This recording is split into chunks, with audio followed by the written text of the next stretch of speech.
Oh, yes, this is a different black and white stripedy jumper from my last Beetlejuice video. Thank you for noticing. I also have a red one, a blue one, another red one. I like stripes. But that's not the point. This is a late reaction to the Beetlejuice, start the counter please, 2 trailer, which I will be going to see when it's out next month. Hopefully. With my niece, because I miss going to see June with her because I'm always asleep. What was I saying? Oh yes, Beetlejuice trailer. Not filling me with confidence. Wanna come have a look with me? First up we have Lydia talking directly to us about the film, and apparently we're not ready for this. And if by this they mean Lydia doing her best Elvira impression, talking to us, the audience, about late horror show, they're wrong. I would totally watch that. Winona's my queen. It's very brief. I'm assuming it was filmed as some part of promotion thing, and maybe there's more of it out there that I haven't come across because I haven't been looking for it. And hopefully it's not actually in the film. And so we begin with the Banana Boat song, which is oddly more associated with the Beetlejuice movie than the Beetlejuice theme itself. And here we have the 2 songs merged into one, which I think is pretty potato. I just think they're neat. Then here we are at the funeral, R.I.P. Papa Dietz, with Lydia and her daughter Astrid. Astrid. Death is hard. Yeah, sometimes I think life is harder. So yay, she's an angsty teen who thinks about dying a lot, which is pretty handy considering the kind of movie that she's in. But it also kind of feels like, didn't we do this already? I am utterly alone. We then see the house, with a memory outside, but for some reason the house is shrouded in black voile. I'm thinking it's either going to be something to do with the Maitlands moving on from the afterlife to the afterlife, although it's 89 years too soon for them. You spent 125 years on Earth, actually in that house. Maybe they got time off for good behaviour? Or the other reason could be because they thought it looked cool for the trailer.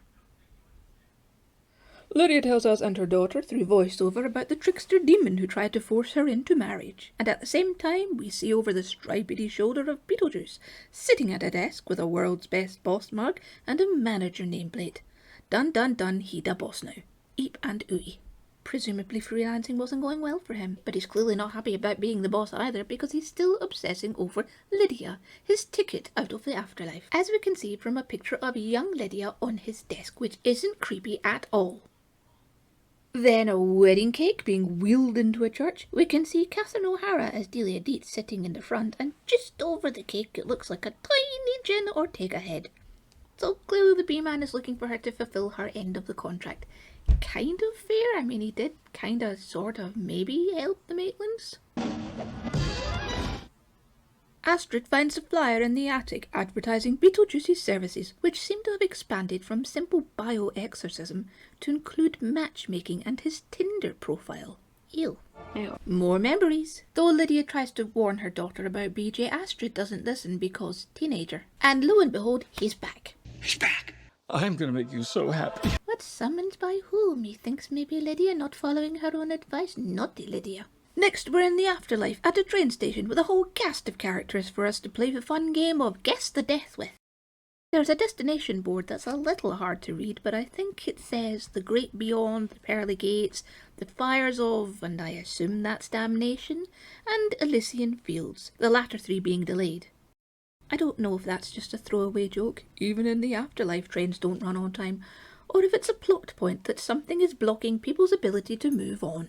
Of the people milling about on the platform, some of them seem to do a little song and dance number, and this is where I have my first misgivings and icky feelings. Yes, there was a song and dance number in the first film, but that was iconic, and kind of the point of it was to be jarring and unexpected for both audience and character. And yes, there's a successful music, and I understand being all homage-y, but I really hope they aren't going to just start bursting into song here or anywhere else because, ugh. Next comes Astrid in the clutches of 2 very cold-looking deadites, and Delia in the waiting room. This is the first time we have seen the living in the afterlife, presuming that they are still alive. And if you were thinking that Beetlejuice was going to be our main antagonist, think again, as out comes Goth Sally Corpsebride. I'm not massively enamoured with the look of this character. It's just the latest Britain GF made up to look generically goth and spooky-ish, while still remaining prettyful. Also, what's with the stapled scars? Some ghosts do show signs of the injury that was part of their demise. But What was her death supposed to be? Did she get into a fight with a stationery box? It's slightly Frankenstein-esque, only if they'd stitched her face to her own face because reasons? I don't get it.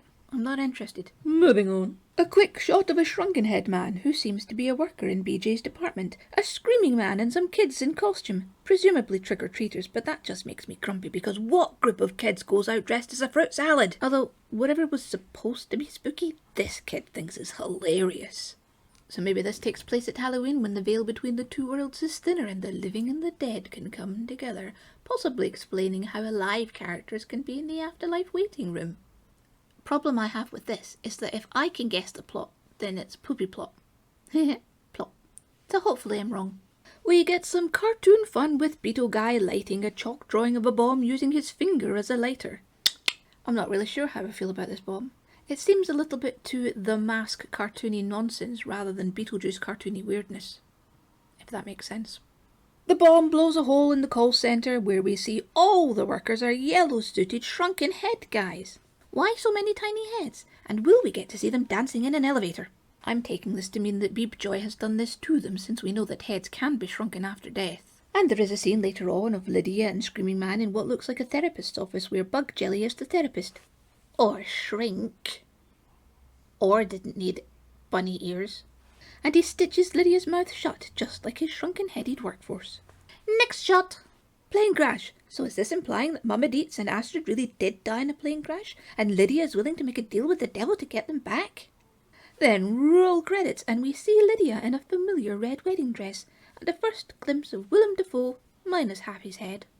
Dafoe and Goth Sally are looking for Beetlejuice, and whether it's fair or not, I'm getting a little bit of MIB3 vibes from this, and I'm not sure that that's a good thing. Then we get what looks like a shrunken-headed Beetlejuice, a google-eyed Beetlejuice, and we're back in the mask territory. Lydia and Astrid running from Sandworm, yay sandworms, and the aforementioned therapist's office. And if I wasn't feeling a bit icky and ooky about it before, I definitely am now. Because Lydia attempts to banish BJ only for him to squeal and seal her mouth shut, because, hey, remember when he did that in the other film with Barbara and it was funny and we liked it? Yeah, well, I don't like it now. And oh yeah, you want some more memories that are pale imitation of the original? How about this one? Really? Is this a figment of your imagination? Title screen, release date, and a quick flash of Delia ewing at BG. The end. There are definitely things I like about this. Everything is visually reminiscent of the original, and I am easily won over by visual. The majority of effects seem to be practical and not reliant on CG. I'm not sure about the sandworm. It looks kind of stop motion, enhanced by computer metronics. But I don't have the special eyes to be able to see that. The dance scene worries me. I'm confused about the humour and the cartoonishness, because it's a different kind of cartoonishness than I'm used to. I don't know what these fingers are doing. And I'm really not interested in the villains. But I am going to see it, and I am easily amused, so I will probably still enjoy it, even if the trailer has left me feeling a little more cynical. And that's all I have to say about that. Toodles!